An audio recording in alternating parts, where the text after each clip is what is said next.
Pastaruoju metu vis daugiau žmonių kalba apie Claude. Vieni lygina jį su ChatGPT ar Gemini, kiti jį naudoja darbui, mokslams, verslo sprendimams ar turinio kūrimui. Dar kiti net kuria su jo kodą, svetainės ar sudėtingus projektus. Tačiau jei esi paprastas žmogus, kuris nėra susijęs su programavimu ar dizaino darbais, natūraliai gali iškilti klausimas: kuo Claude naudingas man? Atsakymas yra kur kas sudėtingesnis nei atrodo. Claude gali būti naudojamas itin lengvoms užduotims, pavyzdžiui, rašyti laiškam, formuluoti žinutes, mokytis ar generuoti idėjas. Bet tai nereiškia, kad jis negali atlikti ir ypatingai sunkių užduočių. Kuo daugiau mokaisi su juo dirbti, tuo daugiau gali padaryti. Nuo paprastų kasdienių užduočių iki turinio sistemų, verslo planų, dokumentų analizės, svetainių ar net kodo kūrimo. Šiame video paaiškinsiu, kas yra Claude, kodėl apie jį tiek kalbama, parodysiu kelias jo funkcijas ir kaip sukurti savo Claude OS, tai yra asmeninės instrukcijas, kad Claude geriau suprastų tave. Tai kas yra tas Claude ir kodėl jis išpopuliarėjo? Claude yra dirbtinio intelekto asistentas. Paprastai kalbant, tai yra programa, kuriai gali parašyti klausimą, užduotį ar problemą ir jis padeda tau sugalvoti atsakymą, tekstą, planą ar paaiškinimą. Jeigu ChatGPT tau yra pažįstamas, Claude veikia gana panašiai. Tu jam rašai: padėk man parašyti laišką, paaiškink šią temą paprastai, sukurk man idėjų, apibendrink šį tekstą, padėk susidėlioti planą ir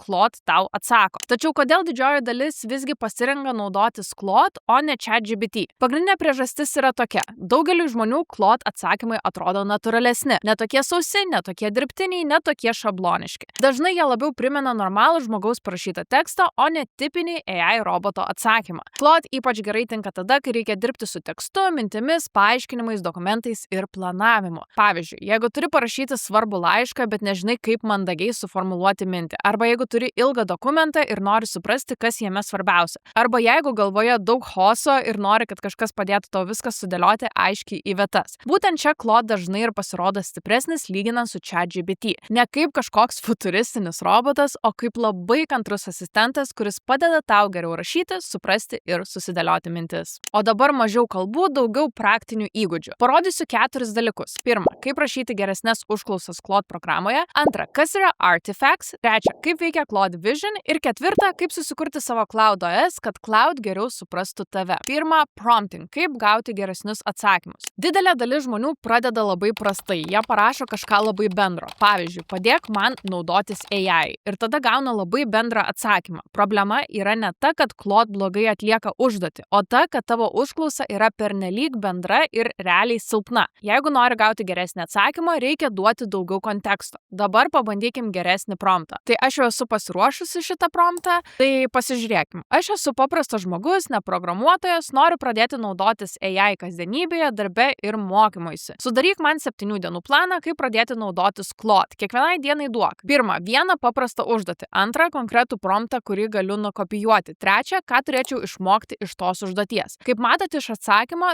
tai jau visiškai kitokia situacija nei buvo prieš tai. Dabar aš pasakiau, kas aš esu, pasakiau, ko noriu, pasakiau, ką turėčiau išsinešti iš to mokymosi plano. Tai ir yra viena svarbiausių AI naudojimosi taisyklių. Neužtenka klausti, reikia duoti kontekstą. Bet tai dar ne viskas. Su Claude nereikia sustoti ties pirmu atsakymu. Gali pokalbį tęsti. Pavyzdžiui, dabar padaryk šį planą dar paprastesnį žmogų, kuris turi tik 15 minučių per dieną. Ir čia yra labai svarbi vieta. Geriausi rezultatai dažnai atsiranda ne iš pirmo prompto, o iš tęstinio pokalbio. Prašai patikslinti, sutrumpinti, pakeisti toną, padaryti praktiškesnį pasiūlymą ar atsakymą. Ir po kelių žingsnių gauni daug geresnį rezultatą. Tai yra skirtumas tarp žmogaus, kuris tik pabando dirbti su AI, ir žmogaus, kuris iš tikrųjų pradeda naudoti AI kaip įrankį. Antra funkcija – artifacts, kai Claude ne tik atsako, bet ir kuria. Paprastai tariant, artifacts yra atskira funkcija Claude sistemoje, kurioje jis gali padėti atlikti ar sukurti didesnį darbą ar užduotį. Tai gali būti dokumentas, lentelė, planavimo sistema, paprastas puslapis, kodas, mini įrankis ar net svetainės maketas. Tai dabar ir pabandykim. Tai aš jau vėlgi esu pasiruošusi promptą iš anksto, tai žiūrim. Sukur paprastą interaktyvų AI mokymosi planą pradedančiajam. Tema – kaip paprastam žmogui pradėti naudotis naudotis AI per 7 dienas, noriu, kad tai būtų gražiai struktūruotas puslapis su stipria antrašte, trumpu paaiškinimu, 7 dienų planu, kiekvienai dienai užduotis, promptas, tikslas ir pabaigoje, ką daryti toliau. Padaryk tai kaip paprastą modernų HTML puslapį. Ir dabar Claude ne tik parašo atsakymą pokalbėje, jis gali sukurti atskirą darbą. Ir štai čia prasideda kur kas didesnės galimybės su Claude programa nei kasdieniai klausimai ar atsakymai. Vėlgi, viskas prasideda nuo paprastos idėjos, noriu mokymosi plano, o Claude gali paversti tai realiu puslapiu, kurį gali peržiūrėti, keisti ar tobulinti. Ir vėl, svarbiausia yra nesustoti ties pirmu rezultatu. Galime parašyti dar papildomai. Padaryk dizainą švaresnį, pridėk daugiau erdvės tarp blokų ir padaryk tekstą lengvai skaitomą telefone. Pridėk mygtuką prie kiekvienos dienos, kad žmogus galėtų pažymėti, jog užduotį atliko. Ir taip Claude gali toliau keisti tavo puslapį priklausomai nuo tavo įžvalgų ar prašymų. Tai nebe tik jau pokalbis, tai jau kūrimo procesas. Ir būtent čia pradedi suprasti, kodėl žmonės tiek daug ir kalba apie tą Claude. Nuo paprasto pokalbio viskas gali labai greitai pereiti į realių dalykų kūrimą. Ir prieš keliaujant prie dar vienos Claude funkcijos, noriu trumpai paminėti, kad galite prisijungti ir prie AI starto bendruomenės, tad jeigu domiesi technologijomis, AI naujienomis, naujomis funkcijomis ir nori ne tik stebėti, kaip kiti naudoja dirbtinį intelektą, bet ir pats pradėti jį taikyti savo darbuose, ši bendruomenė yra kaip tik tau. Ten dalinsimės naudingais promptais, AI įrankių atradimais, praktiniais pavyzdžiais ir idėjomis, kaip su AI dirbti greičiau, protingiau ir efektyviau. O svarbiausia, tai yra vieta žmonėms, kurie iš tikrųjų nori mokytis ir judėti į priekį. Narystė kainuoja tik 5 eurus, praktiškai kaip vienas kavos puodelis ryte. Šią simbolinę kainą paliekame tam, kad bendruomenėje būtų žmonės, kuriems tai tikrai yra įdomu, o ne atsitiktiniai stebėtojai ar spameriai. Kita funkcija, kurią verta žinoti, yra Claude Vision. Tai reiškia, kad Claude gali analizuoti ne tik tekstą, bet ir vaizdus. Gali įkelti ekrano nuotrauką, thumbnail, bet kokį internete rastą dizainą, dokumento nuotrauką, grafiką, lentelę ar produkto puslapį. Ir tada gali paprašyti Claude paaiškinti, ką jis mato, kas svarbiausia, kas neaišku arba ką galima pagerinti. Todėl, pavyzdžiui, galiu įkelti YouTube thumbnail ir paklausti: pažiūrėk į šį YouTube thumbnail, įvertink, ar aišku apie ką video, kas patraukia dėmesį, kas gali būti neaišku, kaip pagerinti tekstą, duok 5 geresnės thumbnail teksto versijas lietuviškai. Ir čia vėlgi Claude gali padėti ne tik kūrėjams. Paprastas žmogus taip pat gali naudotis šią funkciją. Gali įkelti, pavyzdžiui, dokumento nuotrauką ir paprašyti paaiškinti. Gali įkelti tavo CV dokumentą ir paprašyti patarimų, kaip jį pagerinti. Taip pat gali įkelti ir sudėtingą grafiką ir paprašyti paaiškinti paprastais žodžiais, kas ten yra. Pavyzdžiui, pažiūrėk į šią ekrano nuotrauką ir paaiškink paprastais žodžiais, ką aš čia matau, kas svarbiausia, į ką turėčiau atkreipti dėmesį, kokius klausimus turėčiau užduoti prieš priimdama sprendimą. Čia svarbiausia mintis turbūt yra tokia: Claude gali padėti suprasti ne tik tai, ką parašai, bet ir tai, ką matai savo ekrane. Ir tai, manau, labai praplečia jo naudojimą kasdienybėje. Ir pabaigai turime Claude OS, kaip padaryti Claude asmeniškesnį. Ir dabar paskutinis dalykas, kurio mano nuomonė daug žmonių neįvertina. Claude gali būti daug naudingesnis, jeigu tu jam pasakai, kaip su tavimi dirbti. Aš tai vadinu savo Claude OS. Tai tarsi tavo asmeninės instrukcijos šiam AI asistentui. Tu pasakai Claude programai, kas tu esi,